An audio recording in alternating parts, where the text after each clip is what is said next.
welcome everybody. My name is Thomas Leonard. I'm going to be presenting a little bit later today. We also have Chris Link, who runs Southern Appalachian Highlands Conservancy's incubator farm. We're going to do a little tour and actually walk down to one of their stream mitigation projects. They got some credits from the state for restoring a waterway down here on the farm. So we'll take a look at that. We've got Tim, who's going to kick it off. He's a hydrologist, so he's an engineer and brings a ton of experience doing this stuff professionally. So he's gonna kick it off today. We also have Patrick Battle here from Living Web Farms. Pat has a bunch of different stream and pond building projects, so we've got a bunch of examples from his various projects in our slides. We're also gonna get out and actually do some planting today. So we'll get out here, see some of the projects we've done over the last few years here at Southern Appalachian Highlands Conservancy. And yeah. We'll be able to send you like links to videos and stuff and other resources. Yeah, Pat's got a list of resources too, I think, that talk about appropriate native plants for planting and repairing areas around ponds. Good morning, everybody. Thanks for having me for this very charismatic presentation by an engineer with two mechanical pencils. I'm calling it Deep Dive into Water, which will probably be more of skimming the surface in a lot of ways. I have a lot of slides to go through. Some of them I'll go fairly quickly. But it's basically to give you maybe an understanding of water in some new ways that you may not have thought about before, but maybe you have. And then show you some projects, and I'm going to go through what I'm going to be talking about. But first, I wanted to see if anyone had any guesses of where this is. Which county might this be? Does it look familiar to anyone?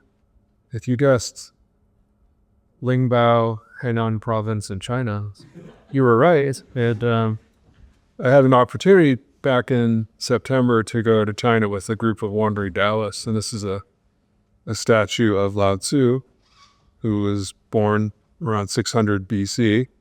This was Lao Tzu at Hanggu Pass, where he wrote, or some people say transmitted, the Tao Te Ching. And on the way to the temple was this plaque. I'll zoom into it. And it says, "The best of man, or the best of humanity, is like water, which benefits all things, and does not contend with them, which flows in places others disdain, where it is in harmony with the way, or where it is in harmony with the Tao." And when I left there, got to Asheville, and within 48 hours, the rain started and they didn't stop. And that was Hurricane Helene. So it makes you kind of reflect on that a little bit more. So this is what I like to talk about. What is water? And maybe explore some unique aspects of water, and maybe some things you haven't considered before, and some things that are kind of out there. Water in the world, water and climate. An engineer's view, which is one of the lenses that I use. A new water paradigm. Some interesting projects, at least I find them interesting. Water people. Guided meditation if we have time. And Q&A. And if we have time, we might get some coffee too. So what is water? Well, let's digest this one.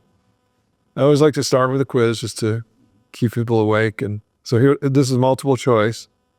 What percent of the human body is comprised of water by weight? The key is by weight. A, B, C, D, or E. 50 to 59, 60 to 69, all the way up to 99. Show of hands, get mostly C's and D's. And so this is official data here. Babies born into the world, about 75%. Average male is a little bit higher than female. Elderly, as they're turning back into dust, are about 50%. Obese, even lower. Obese babies are right at 60%. And if you take the average, it's about 60%. So if anyone guessed B, you were right. And now here's the very interesting question. What percent of the human body is comprised of water by molecule? If you think of all the molecules in our body. A, B, C, D, or E. Any A's? 50%? B's? C's? D's? You got some D's, I do 89. E? You got a few E's? The answer is none of the above. It's actually greater than 99%. Yeah, so on a molecular basis, because water molecules are very small compared to other biomolecules, but that's something new to me in the last few years.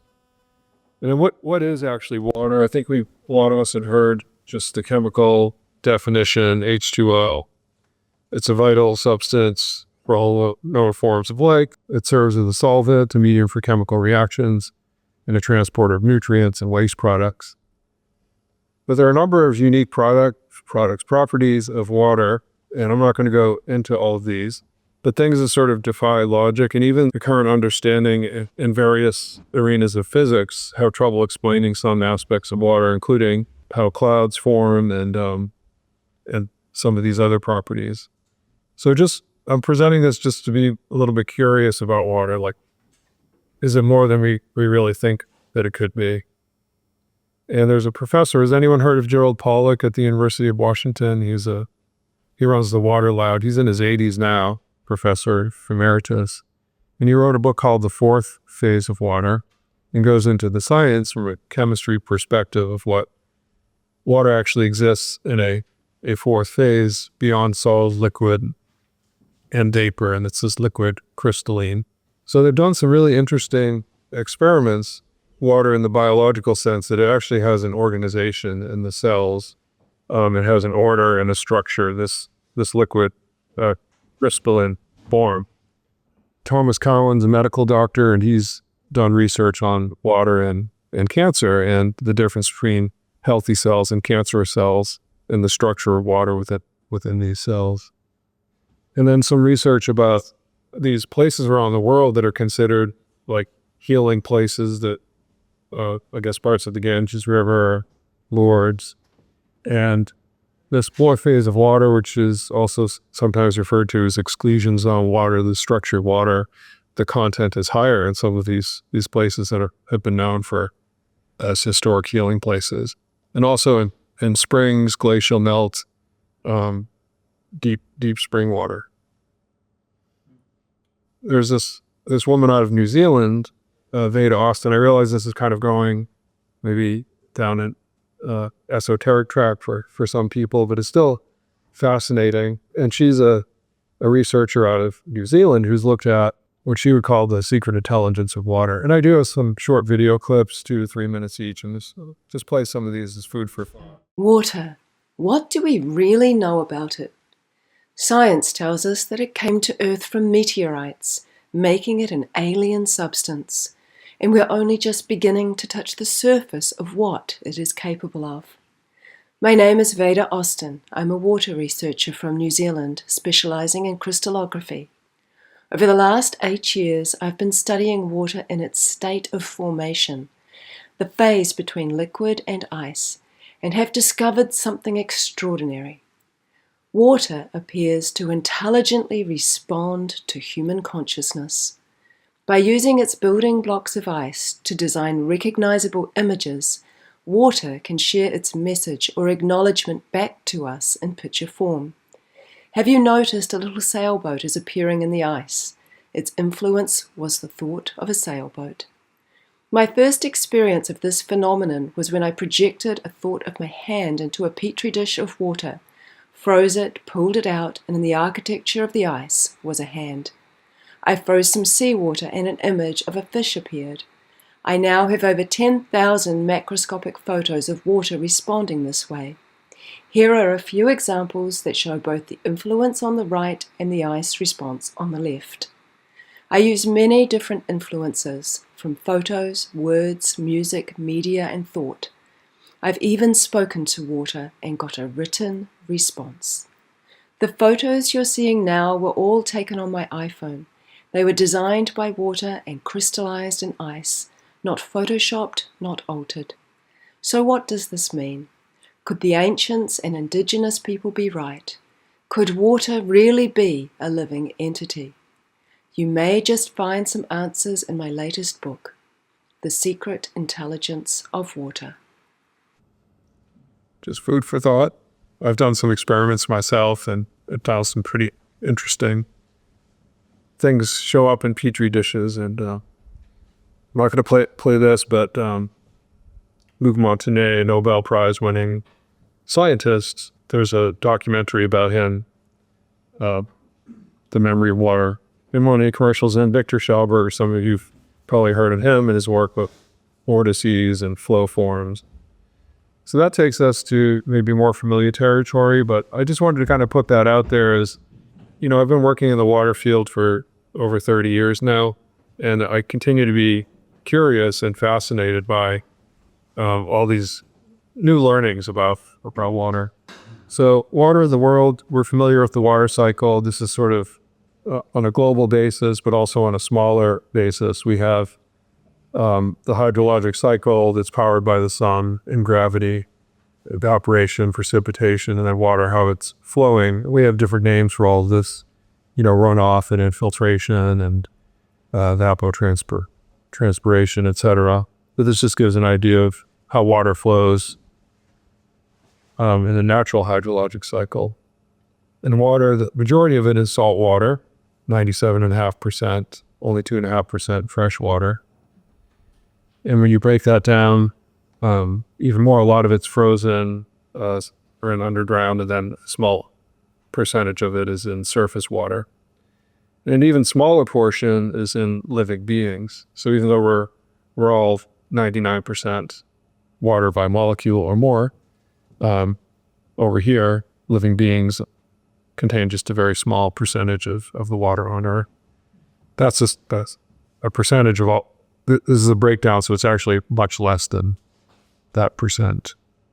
This I thought was pretty fascinating, just in terms of how humans and our habitation of the planet has changed things over time.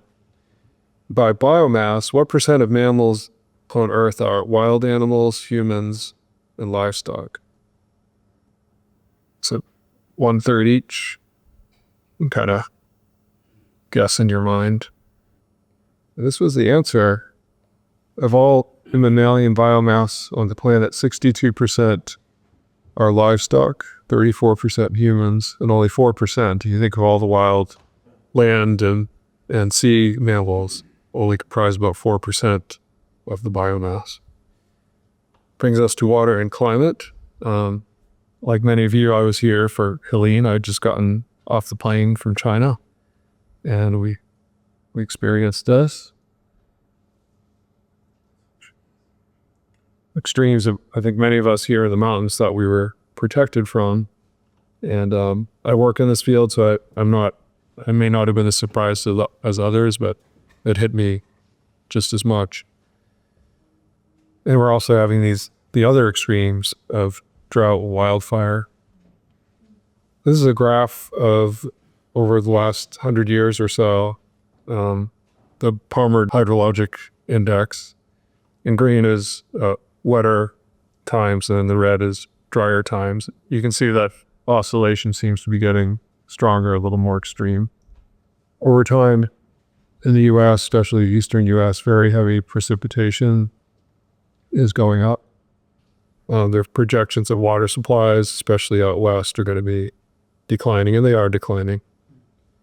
And this is what we hear a lot, or for a lot of the emphasis on climate has been about carbon, specifically CO2, and you can hear about all these different initiatives, and you don't want a gas stove, and I personally have solar panels on my small house. It's almost net zero, but I've been learning, and John Nilsson over in the corner here has been a teacher of mine, and he might speak a little bit on this to help me out here. But here's the question: what percent of climate change is attributable to carbon, to CO2? Any A's here? Get less than 5. B's? Some B's, all right. C's? C students, D's. No, not D. And then E. All right. Or F. Wow. What's the answer? Oh, well, here, there you go. Yeah, this is one person's perspective who's a scientist from Australia.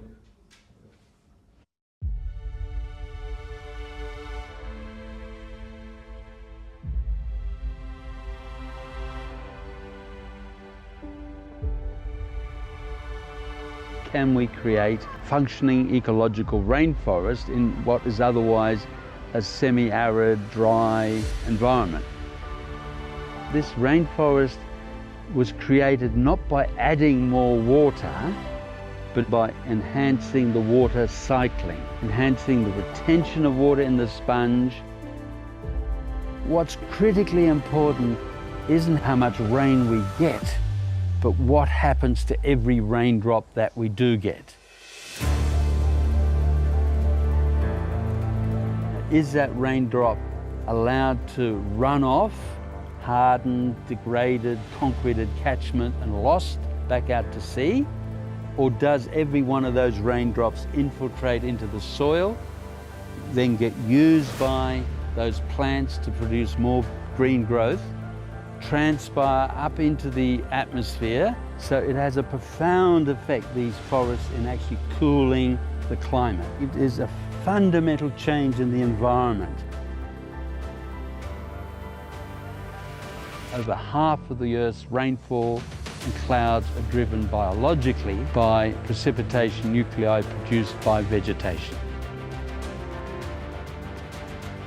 And 95% of that 342 watts is regulated through hydrology, through a whole sequence of hydrological processes. Less than 4% is driven by the CO2 component of the greenhouse effect. We've been, for 50 years, so focused on that abnormal rise in CO2 when addressing the symptom can't actually address the cause.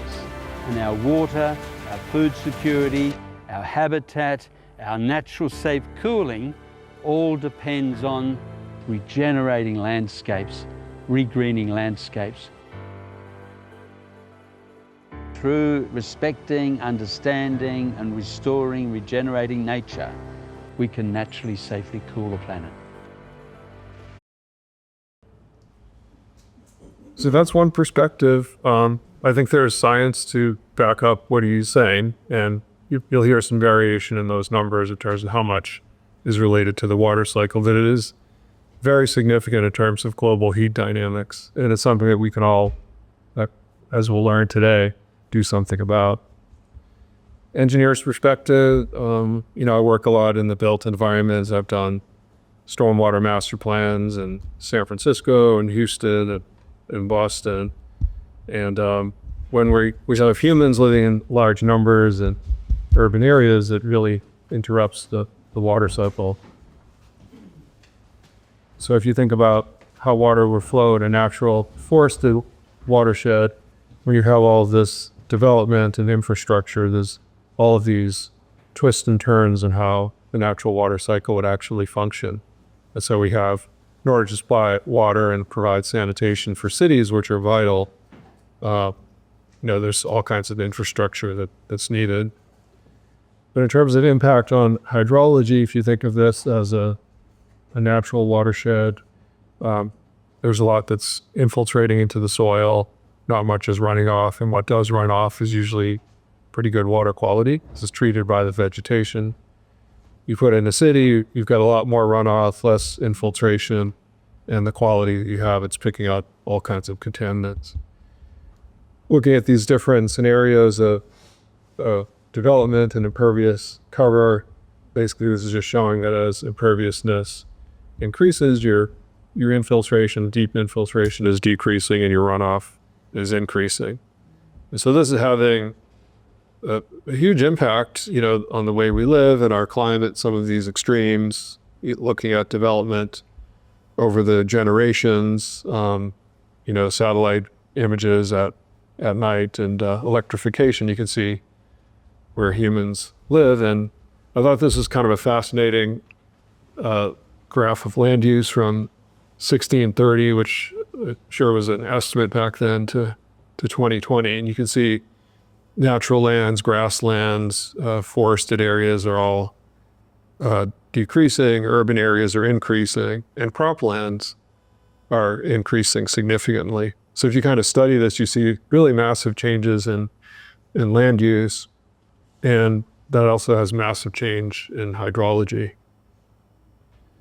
This was in the news. Some of you may have seen this story. There's COP30, the climate conference that's coming up in Brazil.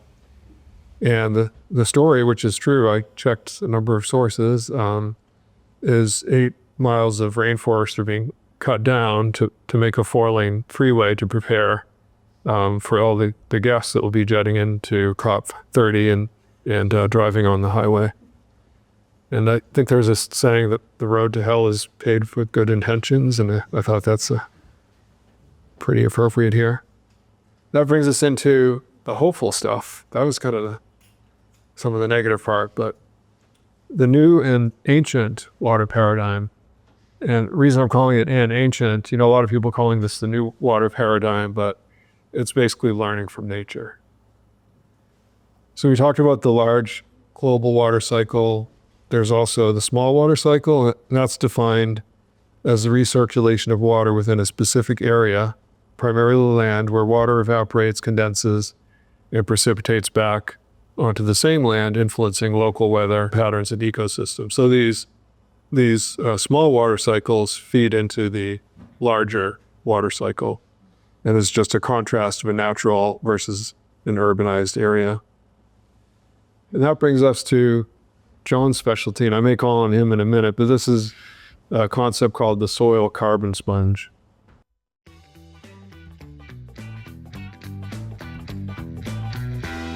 You've got to grow plants. The only thing that fixes CO2, sunshine, water into carbons, are plants, because that's the only thing that converts that through photosynthesis into sugars. And now we've got to basically say, how do we get those sugars into that soil to create that sponge? And we can do it diagrammatically. So just say there's that nice grass plant that we were looking at. And it's basically fixing, sun, CO2 and water, and it's making sugars. And in a sense, what we've always been concerned about, really our whole agriculture, our whole mentality is, hey, we want to maximize, plant growth, maximize yield. But in nature, it's a bit more sophisticated, because what matters isn't how much you actually can grow, but what happens to every gram, every molecule of sugar that you produce, right? And in nature, it's really, plants have got it pretty well worked out. They put about 40% up into the tops. They put about 30% into their root biomass. They put another 30% into your root exudates, right? These are the sugars that leach out from the roots. They feed this vast network of fungal hyphae and bacteria and actinomycetes, massive sort of networks of fungal hyphae and so forth. And really, they are the microbial drivers of productivity. 25,000 kilometers of fungal hyphae per cubic meter of healthy soils. So how long can we keep things green, alive, resilient, growing, and surviving in that habitat? Only 390 millimeters of rain, so it's longevity of growth. It's not how fast do we grow things, it's how long can we grow things. That's really what nature and what we have to focus on. Okay. John, we care to comment a little bit on the soil carbon sponge? I'm a soil scientist and ecologist, and I learned a long time ago the greatest ecosystem I can affect wouldn't be forests and wilderness. Hopefully we're going to continue to protect those. But the largest ecosystem we can affect is agriculture. And so just as an example, I got my law, I was going to try my poster, but for every 1% organic matter that you increase in the soil, that's 25,000 gallons of water per acre. So places like Kansas, where they're now concerned that infiltration rates have really dropped, they're thinking about things like, we got to build new dams and reservoirs. The reservoir is already out there. It's right out there, and it can hold way more water, and you don't need a bunch of cement to do this. You can actually build water reserves, water banks in your soil. So when you get out west, it's just about having water for whatever needs. Here, we're fortunate we have a lot of water, but we still need to hold it. So we had, depending on who you talk to, maybe around 30 inches of rain. And there are plenty of farms across the U.S. that at like a 3 to 5 inch rainfall everything's blown out.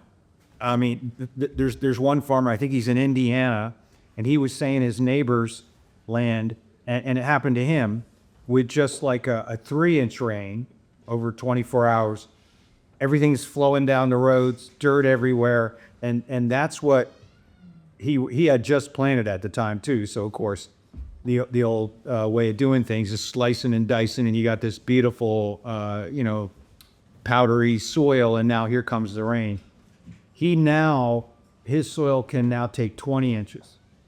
So imagine if up on all these watersheds, which have a lot of agriculture in them, if they had something like that when we had the storm.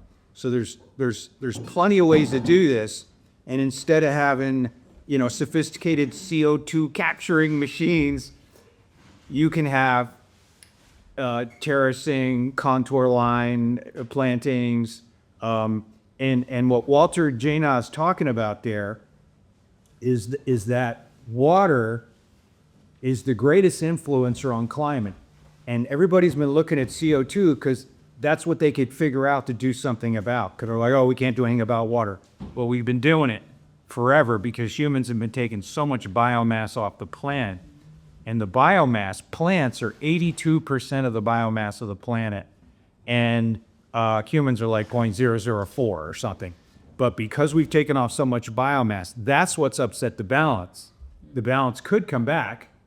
And if we don't pay attention to it, we're a species that could go extinct. It'll bounce right back without us.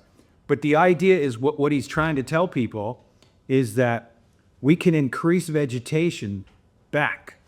Now, yeah, that would be planting big forests and stuff. But in agriculture systems, we can extend growing seasons. It's been done with biological inoculants and biological processes.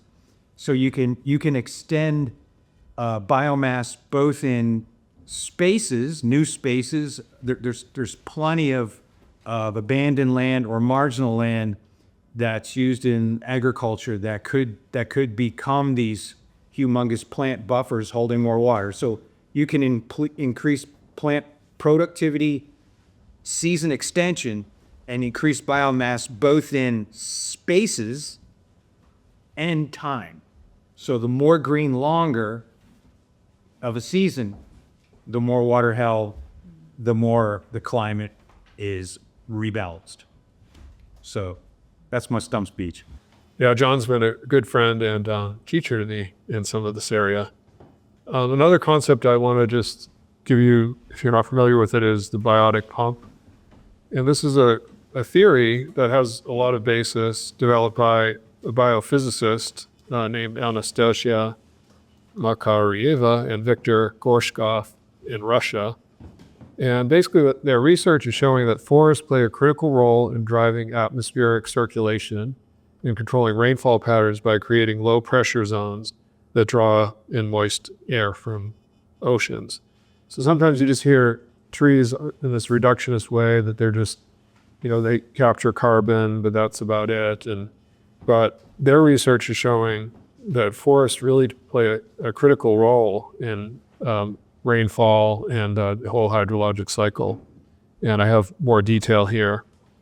Evaporation creates low pressure, forests act as moisture engines, deforestation disrupts rainfall, and there are contrasts with this biological model to the traditional climate models, which are more, I guess you could say, mechanical. Just something to put on your radar to research later. In terms of solutions, I think Thomas and your workshop is going to include a lot of this, contours, and some of these systems go back hundreds and even a couple thousand years. You can find them throughout the world. Decentralized water retention using basins of smaller size, we're not talking large dams, and spreading it out to rehydrate the land. There's been attention in recent years about beavers, a number of books, and just what a important part of our ecosystems they are. On the upper left is an actual beaver dam, and the lower left is some call it BDA, beaver dam analog. It's basically a human simulation of that, and they provide a lot of benefit in terms of backing up water, rehydrating landscapes. And there are examples. There's a professor in Utah who's been doing a lot of research on wildfires and the role that beavers have in rehydrating landscapes. And you can see in this case, wildfire swept through this valley. You see the green zone in the middle, which was hydrated landscape by beavers.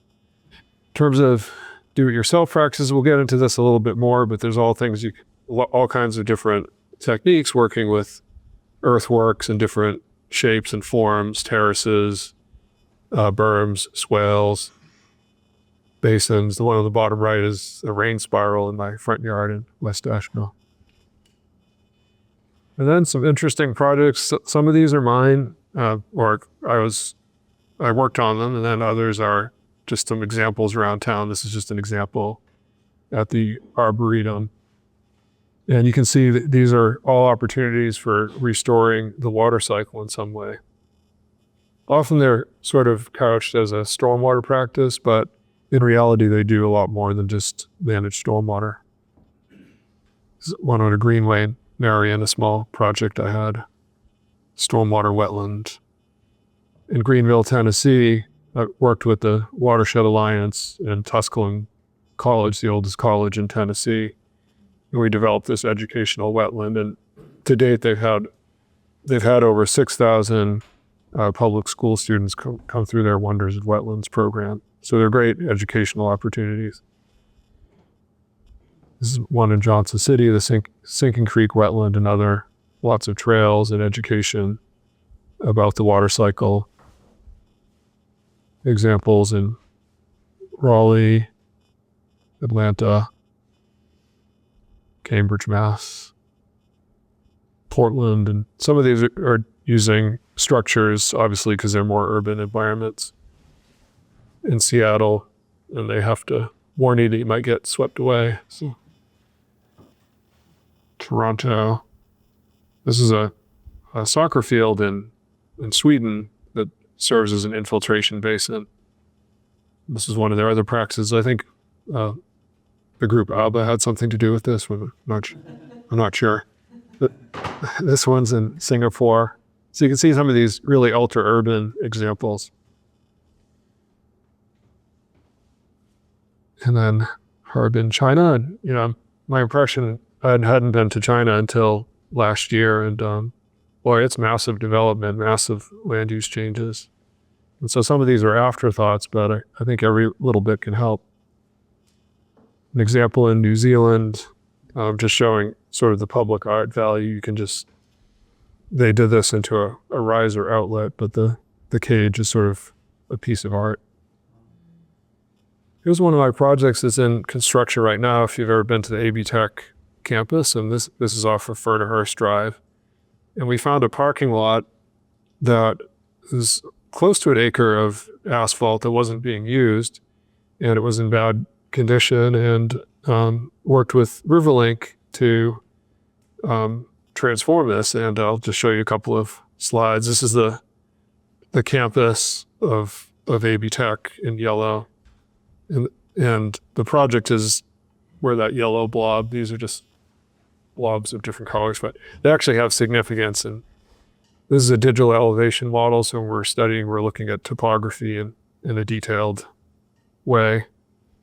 This I brought just to I heard your retinas for a little bit. This is a 1-foot contour map. And then I developed a computer model looking at all of the campus. There's about 16 acres of campus that drains through a 30-inch pipe that goes under the parking lot. And the idea was to basically take the water from below that was going right out to the creek and eroding and polluting in a way, and then transforming it, bringing the water up to the surface, and then creating habitat and new life. So this was our concept design, a series of infiltration basins and wetlands with walking trails. And this is more of the detailed design, because it has to go, in urban projects, they have to go through a permitting process, and you have to show that they actually work.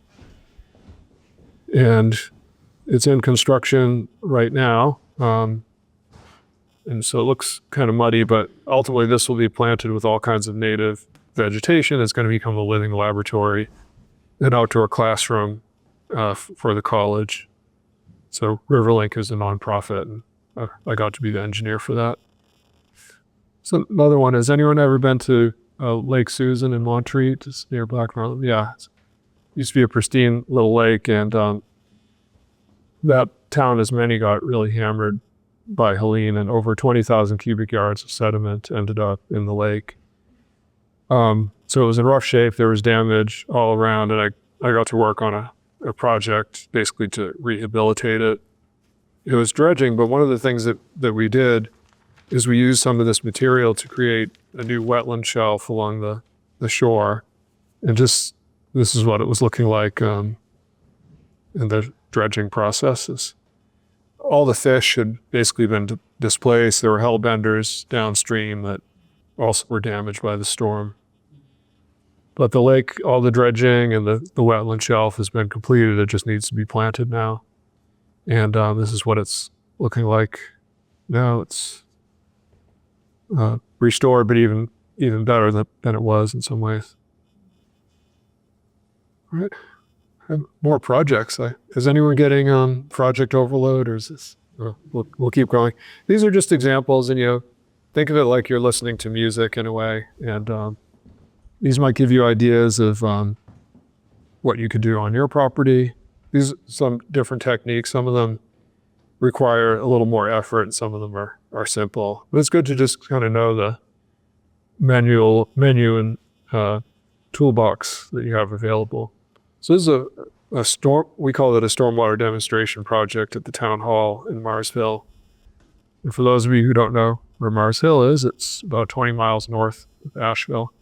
Maybe the OGS conference is happening, or it has in past years, but this is an aerial population greater than or around 2,000, Mars Hill University. Similar rainfall to here. This was the project site. And one interesting observation that I didn't know before we started the project, if the town of Mars Hill is shaped like a bunny rabbit. If you look at the two ears, it's got kind of a round base. And quick facts, the site was 1.25 acres, so the Ivy River watershed, an impaired watershed. And we got grant funding for the project, worked with Soil and Water, Madison County, and partnered with the university, the town, housing authority. At the time I was doing my practice under Hydrocycle Engineering, my company. And this is the town hall, property, the housing authority. This is what it looked like. It was kind of a barren site. It was actually a funeral home before the town bought it as the town hall. They must have used a lot of sage, I think, in the process. And this is wet conditions. This is looking from the other side with the housing authority. It's basically all asphalt. And you see a lot of this in the mountains, steep parking areas, and the water just shoots off there, and then it damages the creeks downstream. But here we have this valley, this grassed valley that was a lot of clay soil, pretty compacted, but a lot of potential. And this is what the water flow looked like. It's coming off of roof areas, coming down this middle valley. And by the time it collects and increases in magnitude, it's really shooting off of there. So the goals were to manage the water and then educate and inspire. And I'm also certified in permaculture design, so I bring that into my engineering practice. And just looking at humans as a vital part of the whole ecosystem. And so that was part of our thought process, is like all the different stakeholders, the people, the neighbors, the community, the students, how to kind of connect them all through these different ways to the project. And so you end up with a sort of a network, just the way ecology sort of works, all these different types of connections. Came up with a concept design. You always have to balance with funding when you're dealing with grants. And we came up with 15 different practices that are spread throughout this site. Cisterns, rain gardens, walking trails. I'll show you photos of these in a minute, so you'll get to see them not just names, but basically these are all, just distributed throughout the site.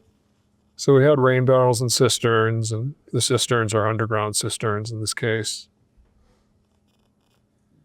A living roof. This is just a demonstration roof, a little arbor.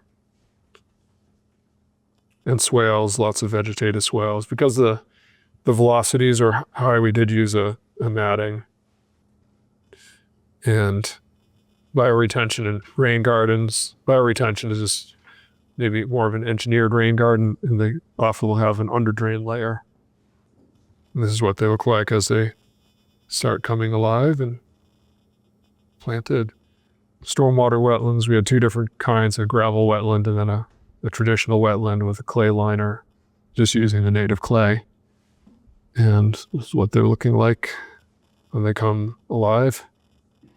This permeable walking trail using this product called clingstone. It just sprays on gravel, and somebody might remember the spray on hair from Ron Popeil, GLH number 9, kind of same concept. And it turns it into this really durable permeable walking trail. If they use it at Monticello, not kidding. Then the rest, we had some simple practices on infiltration, trench, and a level spreader. But they're important characters nonetheless. The level spreader. And even a speed bump, this is something that can be used to divert water. Of course, we don't, unless you want to be using asphalt unless we need to. But then we have a lot of practices that you could try at home. SCM is a term, it stands for stormwater control measure, but rather than using some of the more technical jargon, we called this an eco-lawn, using native grasses that don't need to be mowed very much. This infiltration garden using berm and swale techniques is on a slope of about 20% and planted with elderberries and other native vegetation. Also experimented with oyster mushrooms for treating petroleum hydrocarbons, the runoff, based on some of Paul Stamets and other research. And they can break down petroleum hydrocarbons into, fungal carbohydrates, and we got some mushrooms growing there. Then the human elements, basically a lot of seating area, so people have a way to enjoy the space. We used a lot of native and edible vegetation, lots of different plant species. And we also wanted some signage. So this was our first concept, but the town of Mars Hill thought it was a little bit. So we toned it down, and we have just basically educational signage and trail maps. So you can find your way through there and learn along the way. And another important part was research. We worked with most of the local universities, students, and faculty, Mars Hill, Warren Wilson, UNCA, AB Tech. And so all these students were doing senior projects, in some cases a thesis, using that project site as a living laboratory, essentially. And then also looking at steeper slopes. Got this innovative grant to do steep slope bioretention using two different wall systems, like gabion baskets, which are basically rocks in a cage, and then segmental block wall capturing parking lot runoff. And we worked with Mars Hill University to do some testing of this. And then our second phase was to inoculate it with mycelium, just to see how that would, because we had sampling points upstream and downstream, and we were able to also do some testing with mycelium to see how that would affect water quality. And as a result, we had all these different projects and research papers and presented at different conferences. This is what the site looked like before, during construction. Or during construction, you can see the soil quality was, not a lot of organic matter. Under construction, this is the project complete. still complete and fully alive and thriving with all this biodiversity and fruit-bearing plants. This was our crew, and that was Mars Hill. And I guess since Easter is on the horizon, I just shout out to the bunny shape here. So this is one we're kind of bringing it back home, and I think this might give you some inspiration of some things that you could do on your own property, and these are kind of low tech. So this was a research project that I finished with Riverlink in downtown Asheville area, and I'll show you some of the sites. And the purpose of it was, in our steep slope mountain environment, it's harder to work with water because it sheets off, it doesn't infiltrate, and so did this literature review of practices. You know, you don't want to reinvent the wheel if something's been done well elsewhere. But basically there wasn't a lot of research of that showed effective practices for steeper slopes. And we were looking specifically for low cost, kind of simple practices. A lot of these used structures, retaining walls in some ways, and that drives the cost up. And so I went back to my old infiltration garden technique, swales, and when you're looking at different slopes, when you're going at slopes of about 4 to 1 or more, the current advice is you want to have some kind of retaining structure. You don't want to just let the water flow down. Examples of swales in a more agricultural setting.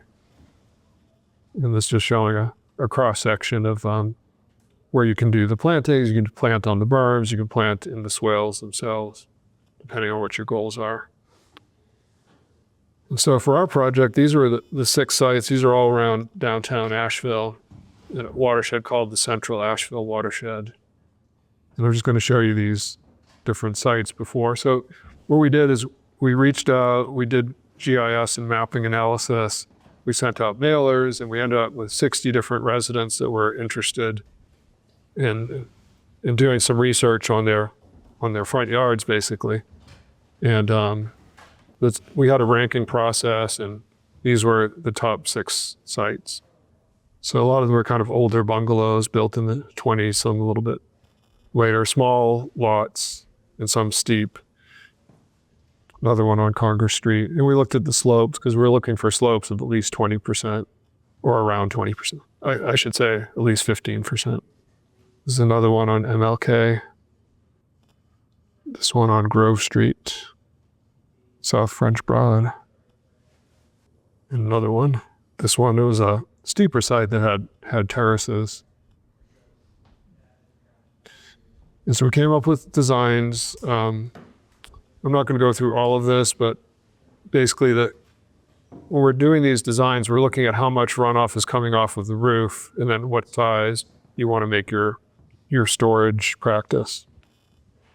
And I had a magic spreadsheet because I'm an engineer. I do use mechanical pencils, but I use computers too.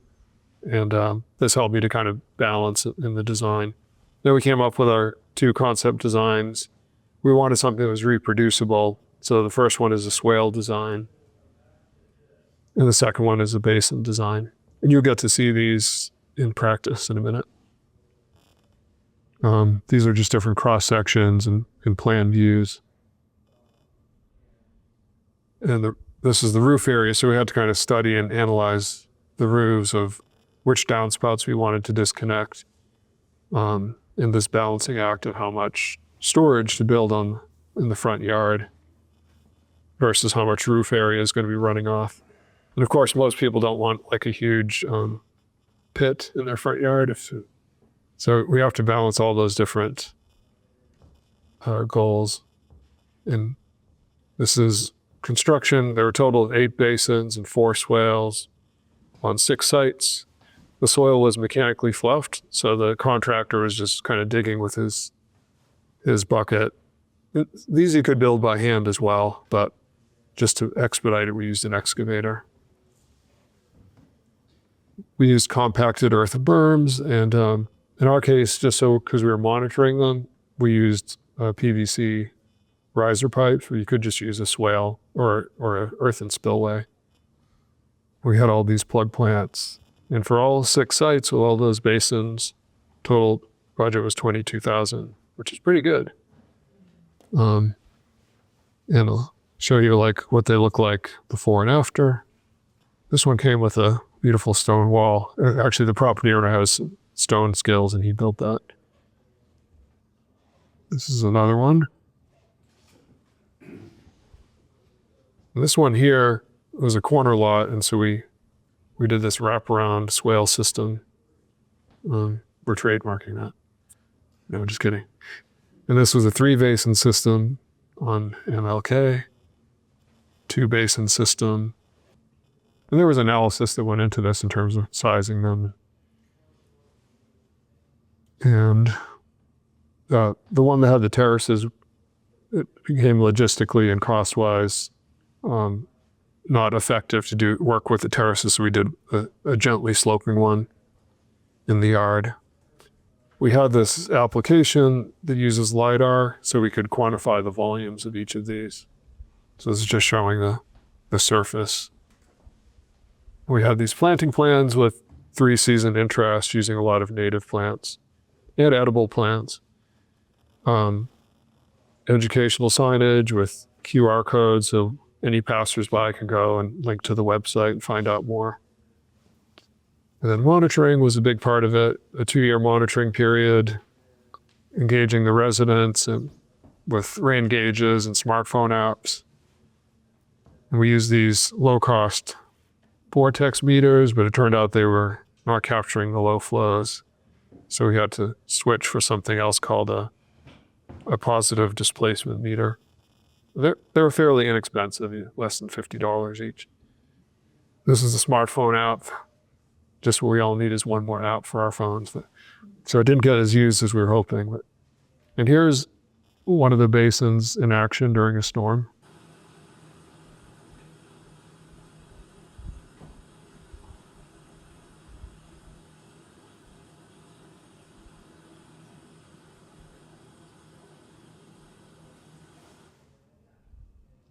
Did you like that? Wow. Yeah, we can watch it again. So basically there was no runoff from their side. All the roof runoff just kind of stayed there. And then you can see water running off everyone else. But this is what it looked like after the plants got established. It was before on the left and after. This particular resident, Glenda, her daughter, it was her granddaughter, has a cake making business, and we planted a bunch of strawberries, so she's been using all the strawberries for her cottage industry. There was an article about it in the Laurel Asheville. This is the one on Carger Street before and after. So this is now capturing and holding a lot of water. And these are our results. So we had all these meters, we were checking meters. And for these sites, one of the sites was being sold, and so they didn't want a meter installed. But of the 5 sites in that 2-year period, there was over 200,000 gallons of water that was brought back into the soil. So there's a lot we can do with water and climate. Then one other thing I'm interested in, it's kind of a side one, is potable rainwater systems. I got to work on the first one, what I was told, first one ever permitted in Buncombe County a couple of years ago, and I've done several since then. Basically, with filtration and UV, you can just capture the rainwater from your roof and make it potable quality. But there's permitting involved. Then the last thing I had was what I'm calling water people. And I'll give these slides to you all, but people that you might want to know about. I'm not going to play this, but Water Stories is a great organization, and I went through their core course, and I'd highly recommend that. They produce a lot of video content, including with Walter Yena. And then of course Walter, he's very inspiring, and you go love his Aussie accent too. But this is kind of a longer one, I won't play it. And then Anastasia Makarieva, the biotic pump theory. And a lot of these writers are on Substack, and they publish great research. And there's a whole body of research about this whole, the new water paradigm and its relationship with climate. It's very inspiring. Dee Dee Piercehouse, she's a writer and a teacher, and John's been through her course, and she's very inspiring. Alpha Low, the Climate Water Project. Rob Lewis, The Climate According to Life. And then I had a list of try this at home practices for you. These are just things to think about. Mindful water consumption, write the story of your water. What happens, how does the water end up you drinking it? What was its journey to get to you? And maybe what kind of information did it pick up along the way? Spend time near water and in water. Go outside during a storm. Hurricanes excluded, don't do that. Water-based meditation or mindfulness. Practice gratitude for water. Water rituals. Conservation and advocacy. Artistic expression. Learn from indigenous cultures. Build a rain garden. Or do what you're going to do today, which is a pretty excellent workshop. And find some wild water or nearby spring. And think of it as an art project. I live in a small bungalow in West Asheville, small yard, but the bottom left is the rain spiral that's now planted with pawpaws. I got close to 400 pawpaws from that last year. And then in the back is my backyard pond that gets overflow from my cistern in the back. It's habitat for dragonflies and all kinds of beings. And maybe we'll skip the guided meditation. It's just because we're running out of time. But an inspiring quote to end on: learn how to realize that everything connects to everything else. And with that, I could open it to brief Q&A. I know it's probably taken a whole hour. But thanks.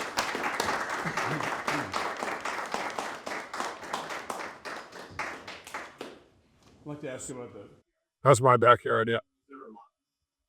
I do have a liner just because an RPE, reinforced polyethylene liner.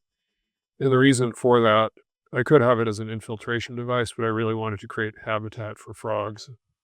Within, I think, 4 months of building the pond, these Cope's gray tree frogs found their way there, and they've been singing ever since. So usually the end of April, beginning of May, they move in and they breed and they sing. So, well, the only thing that goes in there is the overflow from my cistern and my roof area. My house is small; it's 1,100 square feet, and so that basically it has sort of a level spreader, and it seeps, and then I have this black locust timber that serves as a level spreader. But one interesting thing, when I did all these water practices at my house, the neighbor 2 houses down, she informed me that her basement doesn't flood anymore. So basically, me doing this work here, bringing the water back into the landscape, helps my neighbor downhill. Other questions? You showed a slide that had a very detailed, 1 foot interval topo map. How do you get such detailed topo maps? Yeah, so you can download the digital elevation models free from the state. North Carolina is very fortunate that we fly this LiDAR for our floodplain mapping program. And so you can download those, and then there are programs like QGIS that has algorithms where you can convert into 1 foot contours. So it gives you really detailed information. Yep. Are you taking new projects? And how do we get in touch with you? Oh, thank you. Yeah, kind of running out of business cards, but I have, I brought bookmarks that you're all welcome to. We told people they're compostable, and they're also keto and paleo friendly if you decide to eat them. Yeah. Oh, sure, yeah. You talked about the permeable parking lots they have. Did you speak to that already? Not in great detail, but Well, I did have one project in Mars Hill that had a permeable walking trail, and the project at AB Tech will also have a permeable pavement. So I know that in Charleston, they did an initiative where they did several. Are you aware of any cities that have decided to make that a must? Well, they're not usually considered a must, but they're considered a tool that you can use, and you do get credits for them. So if you're doing development that's going to have a stormwater impact, one of the tools that you can bring into that and you get credit for is permeable paving. But if you're able to mitigate your stormwater impacts in other ways, you have those options as well. So you could do an underground chamber or a green roof or things like I've done. Mine were just things that I wanted to do. I didn't have any credits that I needed to do. What effects did you guys find using the mushrooms as part of the filtration?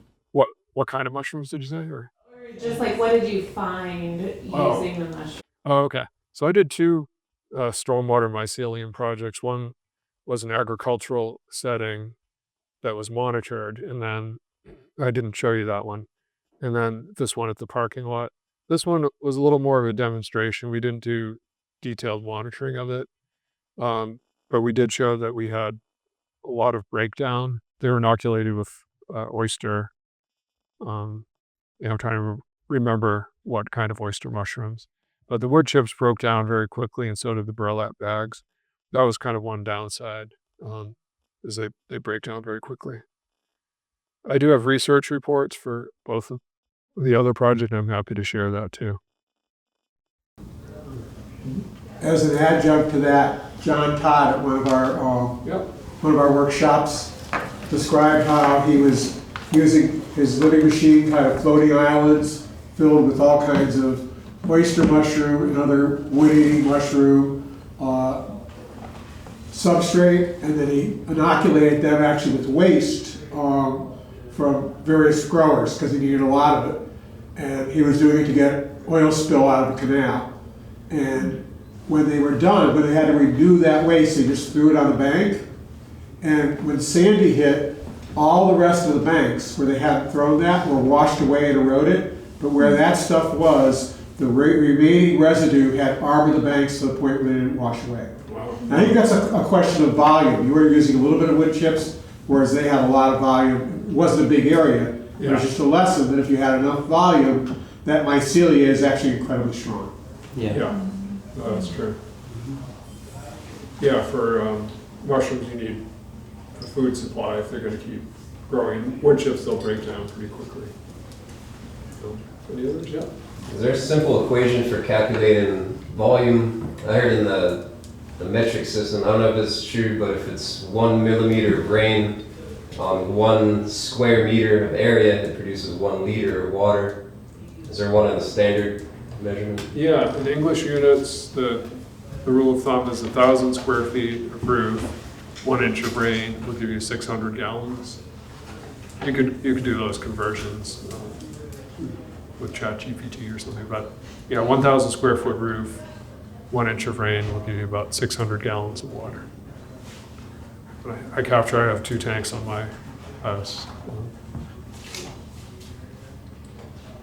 Any other questions? I got another thought.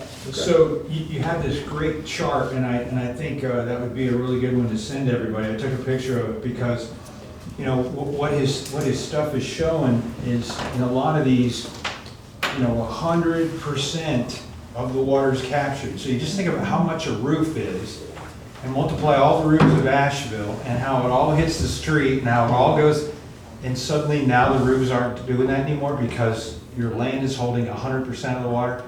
That's really huge in terms of the effect on the greater climate. You just start multiplying that out.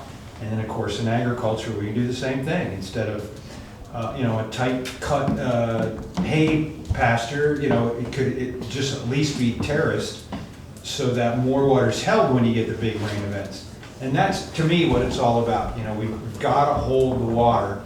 And that one slide Tim had up there with the amount of infiltration is huge. I mean, that's to me what everybody needs to keep saying. Wow, we can actually do this. We don't need to get into crazy new technology, we might terrace our lawn or plant a row of bushes, you know, and suddenly we're affecting the local hydrologic cycle, and that affects the big picture. You know, there's California, you know, they slice and dice to get weed kill. They fallow, it's a common practice, but then that land's at 130 degrees, and when the next moisture event comes in, the water, they call it the heat dome, the water rises up, it goes somewhere else. So that's just one imbalance creating another one in another place. So we all have the shot at it to do stuff. And yeah, Tim should give us tours of his backyard, man. It's pretty amazing. You know, and food and, you know, biodiversity. I have a question. In terms of the rainwater catchment, potable water, does that compare to like a regular house well? How does that? The water quality? Quality and cost. Yeah, good question. So, well, a big part of the cost is storage. In my case, I already had 2,000 gallons of storage on my house. So during Helene, I was able to hook up a potable treatment system. It's between us. It's supposed to be permanent. But we didn't have drinking water, so I was able to hook one up for about $6,500.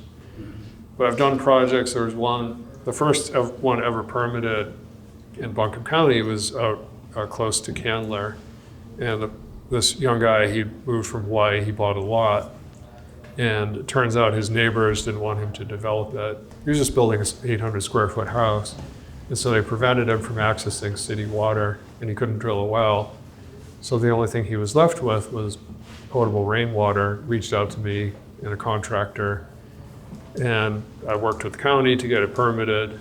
And so he's got 6,000 gallons of storage. Nice. Yeah, so he's in good shape with storage. You don't have a water bill from that point, but it was expensive. His system was over $20,000. But if you think about the cost of a well, because I had another case in Weaverville, they drilled a well that was 905 feet deep, and their output was 5 gallons per day, 5 gallons per day. And so they were left with, you know, it was up on a mountain, moderate-sized house, and the only option they had was rainwater, and so got that permitted. And theirs was a little more expensive. The two was about 6,000 gallons of storage. But I have a computer model that will simulate 20 years of rainfall, and it will balance the storage versus use. And it's pretty cool. So you can sort of dial in what your needs, your supply and demand will be.